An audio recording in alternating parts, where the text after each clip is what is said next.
దానం కడియం రాజీనామాకు సిద్ధం. మానసికంగా సన్నద్ధమైన ఇరువురు నేతలు. దసరా తర్వాత నిర్ణయం ప్రకటించే ఛాన్స్. స్పీకర్ నోటీసులకు సమాధానం ఇచ్చేందుకు సమయం కోరిన నేతలు. అడిగిన గడువు ముగిసినా ఇంకా రాని సమాధానం. ఫిరాయింపుల చట్టంతో వేటు తప్పదని హెచ్చరించిన న్యాయ నిపుణులు. నిబంధనల ప్రకారం సుప్రీం వ్యవహరిస్తుందని తేల్చిన సలహాదారు. బీఆర్ఎస్ నుంచి గెలిచి లోక్సభకు పోటీ చేసిన దానం నాగేందర్ కుమార్తె కావ్య కోసం ప్రచారం నిర్వహించిన కడియం శ్రీ గారి. జూబ్లీహిల్స్ ఉప ఎన్నిక టికెట్ ఆశిస్తున్న దానం. నో చెప్పిన సీఎం రేవంత్, పీసీ చీఫ్. మళ్లీ ఎన్నికల్లో పోటీ చేయనున్న కడియం అంట. ఇక మొత్తం మీద అయితే ప్రధానంగా మనకు ఒక వార్త ఏంటంటే కడియం శ్రీహరి దానం నాగేంద్ర తప్పించుకునే పరిస్థితే లేదంట. మనం ఇప్పుడు కాదు, గత చాలా రోజుల నుంచి నేను మొత్తుకుంటూనే ఉంటా. ఆ 10 మందిలలో 8 మంది తప్పించుకోవడానికి అవకాశం ఉంది, పెద్దగా ఏం కాదు. కానీ వీళ్ళిద్దరు అసలు తప్పించుకోరు.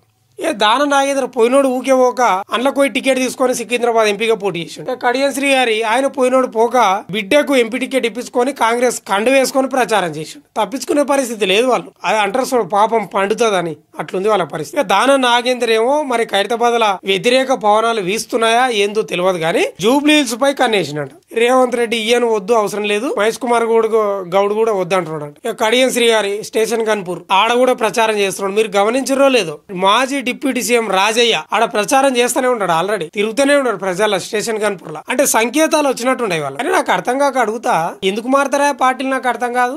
ఏం తక్కువ చేసిండు కేసీఆర్? ఏం తక్కువ చేసిండు? ఎందుకు మారుతారు? ఇప్పుడు కాంగ్రెస్ పార్టీలకు మీరు ఏం సాధించారు? మీ నియోజకవర్గ అభివృద్ధి ఇక పూర్తి స్థాయిలో అయిపోయిందా? ఇక సమస్యలే లేవా? దానం నాగేందర్ గానీ లేకపోతే కడియం శ్రీగారు గానీ మిగతా ఎమ్మెల్యేలు గానీ మీ ఆస్తులు కాపాడుకోవడానికే తప్ప నియోజకవర్గాల అభివృద్ధి కోసం అనేది పెద్ద అబద్ధం అనేది ప్రజల నుంచి వస్తున్న ఒక వాదన.